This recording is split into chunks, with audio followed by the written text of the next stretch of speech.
वो लड़का सड़क पर चल रहा था और उसकी हालत ऐसी थी कि जैसे वो किसी तूफान का सामना करके आया हो। और बारिश भी बहुत तेज हो रही थी, ऐसी बारिश जैसे जमीन से आसमान तक सब कुछ बहा ले जाएगी। और लगता था कि आज ही ये तूफान बरसेगा। ये फ्रांस की एक रात थी जब एक ड्राइवर ने इस लड़के को सड़क पर चलते हुए देखा और उसकी परेशानी और हालत ज़ार को देखते हुए वो ड्राइवर उससे कहता है कि तुम्हें कहाँ जाना है, आ जाओ मेरी गाड़ी में बैठ जाओ, मैं तुम्हारी मदद करूँगा। इस लड़के का नाम एलेक्स था, एक ऐसा लड़का जिसे 6 साल पहले अगवा कर लिया गया था और अब वो एक मुसाफिर की तरह अपनी तकदीर का पीछा कर रहा था।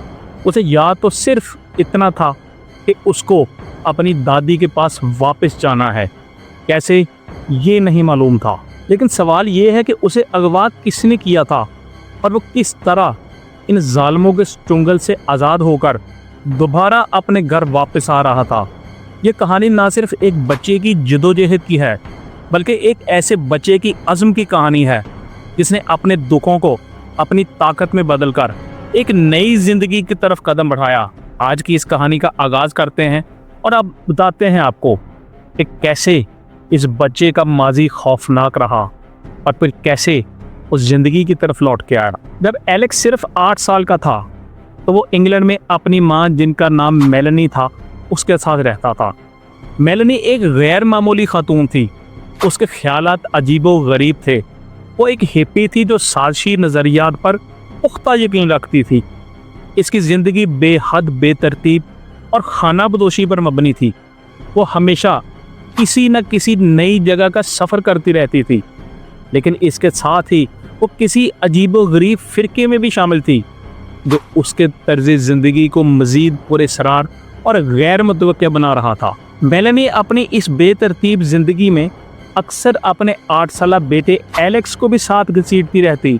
एलेक्स की कम उम्री के बावजूद वो इन हालात का हिस्सा बनने पर मजबूर था, लेकिन शुक्र करने वाली एक बात ये थी कि एलेक्स के पास एक ऐसा सहारा मौजूद था जो उसकी हकीकी फ़िक्र करता था। वो सहारा उसकी दादी थी, जो एक मेहरबान, हमदर्द और मजबूत औरत थी। वो एलेक्स के बारे में मुसलसल परेशान रहती। वो मेलेनी को बार बार पैसे भेजती रहती ताकि एलेक्स की मुनासिब देखभाल हो सके, लेकिन मेलेनी की बेपरवाह ज़िंदगी की वजह से एलेक्स की दादी की कोशिशें अक्सर बेनतीजा साबित होती थीं। दादी के साबिक शौहर, जिन्हें हम पॉप्स कहकर पुकारेंगे, वो भी अक्सर मेलेनी के साथ होते थे, क्योंकि वो भी साजिशी नज़रियात और पुरअसरार फ़िरकों के मामलात में गहरी दिलचस्पी रखते थे। एलेक्स की ज़िंदगी इन गैर मामूली हालात और अजीबो गरीब शख्सियत के दरमियान में उलझी हुई थी, जहां हर दिन एक नई कहानी का आगाज़ करता है उसके लिए। एक दिन हालात यकसर बदल जाते हैं। मेलेनी और पॉप्स 8 साला एलेक्स को अपने साथ मराकश की किसी दूर दराज और पुरअसरार जगह पर ले जाते हैं। इस गैर मुतवक्किल इक़दाम के बाद इंग्लैंड में मौजूद उसकी दादी सख्त परेशान हो जाती है, लेकिन मसला सिर्फ ये नहीं था कि एलेक्स उनसे दूर था।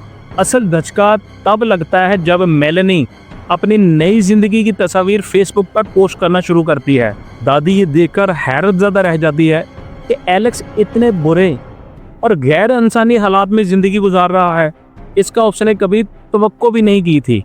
मराकश में जिस जगह वो रह रहे थे, वहाँ ज़िंदगी की बुनियादी सहूलतें भी नापैद थीं और एलेक्स को एक गैर यकीनी मुस्तकबिल का सामना था। मज़ीद बदतर ये कि मेलेनी और पॉप्स तालीम को फजूल समझते थे। ये बात दादी के लिए नाकाबिले कबूल थी, क्योंकि वो जानती थी कि एलेक्स स्कूल नहीं जा रहा और उसकी ज़िंदगी का कीमती वक्त तेज़ी से ज़ाया हो रहा है। फिर कहानी में एक और मोड़ आता है। मेलेनी को एक नया बॉयफ्रेंड मिल जाता है और बगैर किसी पेशगी इतला के वो उसके साथ बाली रवाना हो जाती है। सबसे अफसोसनाक बात ये थी कि वो एलेक्स को मराकश में तनहा छोड़ गई। मेलेनी तो चली गई, मगर उस वक्त पॉप्स कहाँ था, इसके बारे भी कुछ मालूम नहीं था। यानी एक तनहा बच्चा जो अकेला मराकश में था। जब दादी को ये खबर मिली कि एलेक्स बेयारो मददगार है मराकश में, तो उन्होंने फौरी एक्शन लिया। दादी ने फौरी तौर पर एलेक्स के लिए इंग्लैंड की फ़्लाइट बुक की और उससे कहा कि जो मर्ज़ी हो अब तुम मेरे साथ रहोगे। उन्होंने इसकी भरपूर देखभाल शुरू की और कानूनी तौर पर उसकी मुकम्मल तहवील भी हासिल कर ली कि अब एलेक्स उनके पास ही रहेगा। जब मेलेनी को इस फैसले के बारे में मालूम होता है तो उसको शदीद गुस्सा आता है। वो हर सूरत में एलेक्स को वापस लेना चाहती थी, लेकिन अदालत का फैसला वाज़ेह था कि एलेक्स अब दादी के साथ रहेगा। इस सूरत हाल को चंद साल गुजर गए। एलेक्स अब अपनी दादी के साथ एक नॉर्मल ज़िंदगी गुजार रहा था। वह स्कूल जा रहा था, अपने हम उम्र बच्चों के साथ वक्त गुजार रहा था और वो सब कुछ कर रहा था जो एक आम बच्चे को करना चाहिए। वक्त का पहिया चलता रहा और एलेक्स 11 साल का हो गया। फिर एक दिन मेलेनी और पॉप्स ने दादी को फ़ोन किया और दरख्वास्त की कि वो एलेक्स को स्पेन के मशहूर मार्बेला बीच पर एक मुख्तसर टूर पर ले जाना चाहते हैं। दादी को ये पेशकश मशकूक सी लगी। पहले तो उन्होंने सख्ती से मना करने का सोचा, लेकिन फिर दादी ने सोचा कि चलो एलेक्स को कुछ टाइम दे दिया जाए कि वो अपनी माँ के साथ गुजारे। और एलेक्स भी इस सारी सूरत हाल को गनीमत जान रहा था, क्योंकि वह बड़े अरसे से अपनी माँ से नहीं मिल सका था। ये एलेक्स के लिए अच्छा मौका था और बीच पर छुट्टी का सुनकर फिर दादी ने हिचकिचाते हुए इजाज़त दे दी। दादी की तरफ से इजाज़त मिलने के बाद एलेक्स उनके साथ स्पेन के सफ़र पर रवाना हो जाता है। उसे ये सब कुछ एक ख्वाब की तरह लगता है।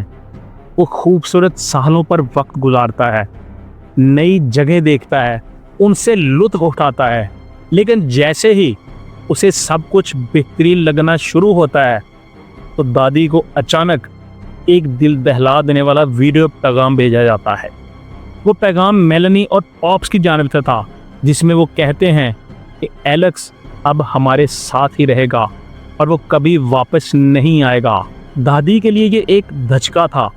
एलेक्स उस वक्त 11 साल का था। शायद वो पूरी सूरत हाल को मुकम्मल तौर पर समझ नहीं रहा था, लेकिन वो नए तजर्बात में खोया हुआ था। वो खाना बदोशों की तरह मुख्तलिफ जगहों पर रह रहा था, कभी फ्रांस और कभी स्पेन। स्कूल जाना उसकी ज़िंदगी का हिस्सा नहीं था। वो स्कूल से हटकर पढ़ने, ड्राइंग करने, जब बीच पर खेलने में मसरूफ़ रहता था। एक 11 साला बच्चे के लिए ये किसी ख्वाब जैसी आज़ादी थी और सुकून ज़िंदगी थी उसकी। लेकिन हर ख्वाब की एक कीमत होती है। साल गुजरते गए और दादी के खदशात बढ़ते गए। इस सूरत हाल में वो पुलिस की मदद लेती है ताकि वो एलेक्स को घर वापस ला सके, लेकिन मेलेनी और पॉप्स एलेक्स के साथ मंजर से गायब रहते हैं। वो मुस्तकिल तौर पर अपनी जगह बदलते रहते हैं, आरजी मुलाजमतों से गुजर बसर करते हैं और एक खस्ता हाल घर में रहने लगते हैं। ये जगह एक रूहानी कम्युनिटी का हिस्सा थी, लेकिन इस कम्युनिटी के लोगों का बाहर के लोगों के साथ कोई मेल जोल या राब्ता नहीं था। एलेक्स की ज़िंदगी आहिस्ता आहिस्ता बदल रही थी। 14 साल की उम्र तक पहुँचते पहुँचते उसके लिए आज़ादी का मफहूम बदल चुका था। एक दिन उसकी माँ और पॉप्स ने कहा, अब तुम्हें काम करना होगा, हमारे अखराजात पूरे हो सकें। और वो उसे कहते हैं कि तुम्हें खुराक, कपड़े और रहने सहने के हवाले से रकम अदा करनी होगी। इस सूरत हाल की वजह से एलेक्स परेशान हो जाता है, क्योंकि वो सोच भी नहीं सकता था कि उसकी माँ उसके लिए मसाइल पैदा करेगी। हालांकि माएँ तो छाएँ होती हैं। एलेक्स को ना सिर्फ तामीराती काम करने की जिम्मेदारी निभाना पड़ी, बल्कि घरों की पेंटिंग का मुश्किल और मेहनत तलब काम भी उसने सर अंजाम दिया। 14 साल की उम्र में ये सब करना नहायत मुश्किल था। उसकी दुनिया तो पहले ही महदूद थी, ना कोई स्कूल, ना हम उम्र दोस्त और ना ही किसी बच्चे जैसा बचपन। वो हमेशा अकेला ही रहता था। फिर 3 साल बाद एक फैसला कुन मोड़ आता है। एलेक्स अब 17 साल का हो चुका था और 6 साल के दौरान वो 15 मुख्तलिफ जगहों पर रह चुका था। एक दिन मेलेनी कहती है कि हम ऑनलाइन जा रहे हैं। ये सुनकर एलेक्स की बर्दाश्त जवाब दे जाती है। वो मज़ीद खाना बदोश ज़िंदगी नहीं चाहता था। वो एक नॉर्मल ज़िंदगी के ख्वाब देख रहा था। एक रात जब सब सो रहे थे तो एलेक्स ने फैसला किया कि वो भाग जाएगा। उसने अपना बैग पैक किया, अपनी स्केटबोर्ड साथ ली और अपनी माँ के लिए एक अलविदा नोट छोड़कर वो चुपके से वहाँ से निकल गया। वो बगैर किसी मंजिल के कई दिनों तक चलता रहा। थकता तो ज़मीन पर सो जाता। तकरीबन 22 मील चलने के बाद फिर किस्मत उस पर मेहरबान हुई। एक रात 3 बजे जब शदीद बारिश हो रही थी तो सड़क पर चलते हुए उसे एक डिलीवरी ड्राइवर देखा। उसने एलेक्स पर रहम करते हुए उसे अपनी गाड़ी में बिठाया। दौरान सफ़र एलेक्स ने अपनी कहानी सुनाई। अपने अगवा से लेकर 6 सालों तक खाना बदोशों की ज़िंदगी तक उसने सब कुछ उसको बता दिया। ड्राइवर उसकी कहानी को सुनकर परेशान हुआ। उसने एलेक्स को फौरी तौर पे अपना फ़ोन दिया और उससे कहा कि इसके ज़रिए अपनी दादी से रब्ता करो।